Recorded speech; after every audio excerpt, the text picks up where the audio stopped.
تصور کن وسط تاریکی مطلق یه نفس گرم کنار گوشت حس کنی، بعد یه صدای خشدار آروم زمزمه کنه سردت شد همخونه. این فقط یه کابوس نبود، این نقطه اوج بزرگترین اشتباه زندگیم بود. همه چیز از یه وسوسه شروع شد. یه خونه با اجاره‌ای تقریباً مفت برای یه کارگر معدن مثل من یه رویا بود، ولی خیلی زود فهمیدم توی این خونه تنها نیستم و هم خونم اصلاً آدمی زاد نیست.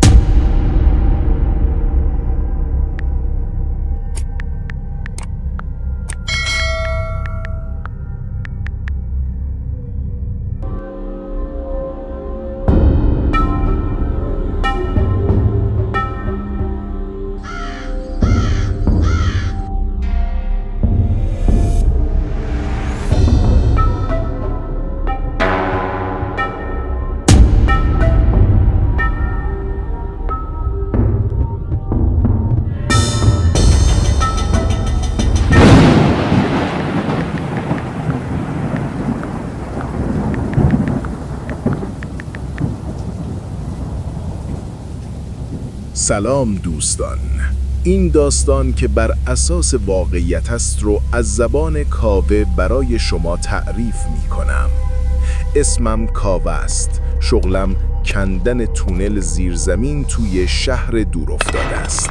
روزی 12 ساعت کار طاقت فرسا، همش به فکر داشتن یه جای مستقل برای خودم بودم، ولی با حقوق کمم اجاره یه آلونه کم غیر ممکن به نظر می رسید. تا اینکه یه روز چشمم به یه آگهی خورد، خونه اجاره‌ای ارزون. کلمه ارزون مثل یه معجزه بود برام. فوری رفتم به آدرس خونه قدیمی ته یه کوچه بندبست.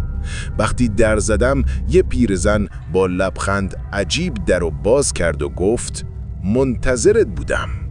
جملش عجیب بود ولی من از هیجان بهش اهمیت ندادم. داخل خونه برخلاف تصورم خیلی تمیز بود.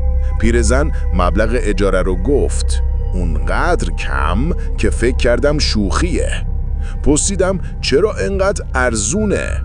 مستقیم تو چشمام نگاه کرد و گفت این خونه همدم میخواد، فقط یه شرط داره، باید دل و جرأت داشته باشی و از سر و صدا نترسی. من که از خوشحالی روی ابرها بودم بدون فکر گفتم مادر جون، من توی معدن کار میکنم، از هیچی نمیترسم. این احمقانه ترین جمله زندگیم بود. همون شب با حس خوشبختی تو خونه جدید خوابیدم، غافل از این که این آرامش قبل از طوفان بود.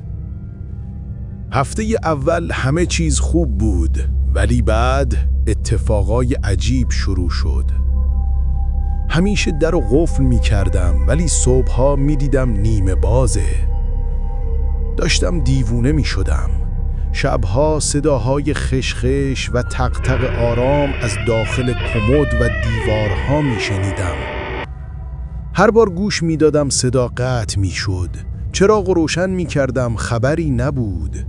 حس می کردم کسی همه وقت منو زیر نظر داره. اما یه شب مطمئن شدم دیوونه نشدم. برای شام کتلت درست کرده بودم. 2 دقیقه رفتم دستامو بشورم. وقتی برگشتم روی یکی از نونها یه جای گاز بود. انگار کسی یه تیکشو کنده بود. در و پنجره ها هم بسته بود. هیچ کس نمیتونست وارد بشه. این دیگه توهم نبود. یه چیزی با من توی خونه بود. از اون شب به بعد آزارها علنی تر شد. یه روز که از کار برگشتم همه پشتی ها مثل برج روی هم چیده شده بودند. خوابم پر از کابوس و حس خفگی شده بود. باید فرار می کردم ولی همخونه نامرئیم نقشه دیگه‌ای داشت برای آخر شبم. اون شب آخرم تو اون جهنم بود. از خستگی روی مبل خوابم برد.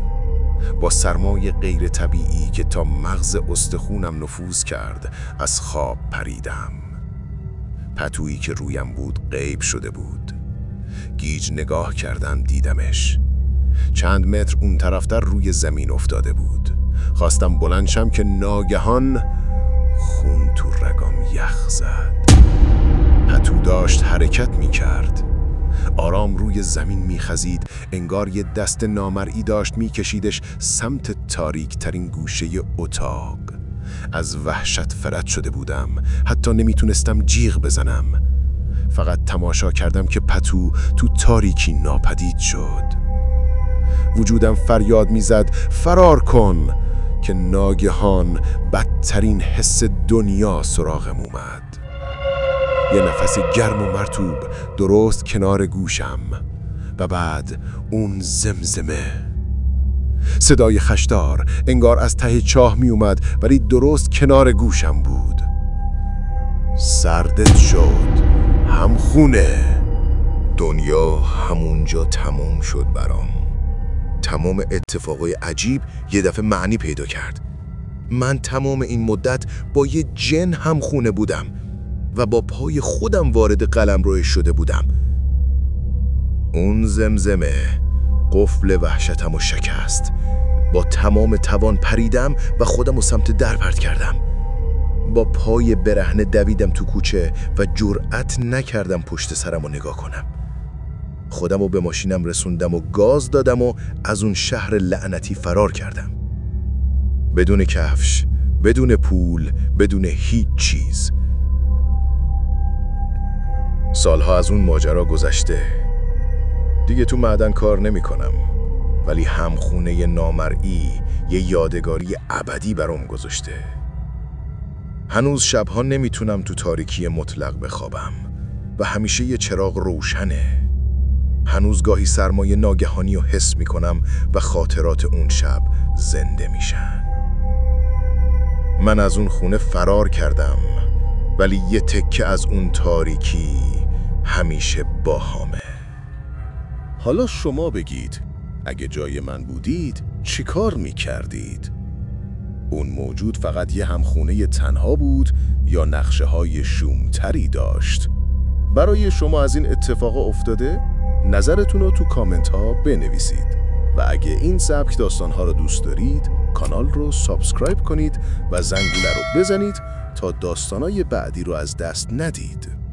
و همچنین کانال تلگرام ما رو داشته باشید تا داستان‌های واقعی خودتون رو برای ما ارسال کنید.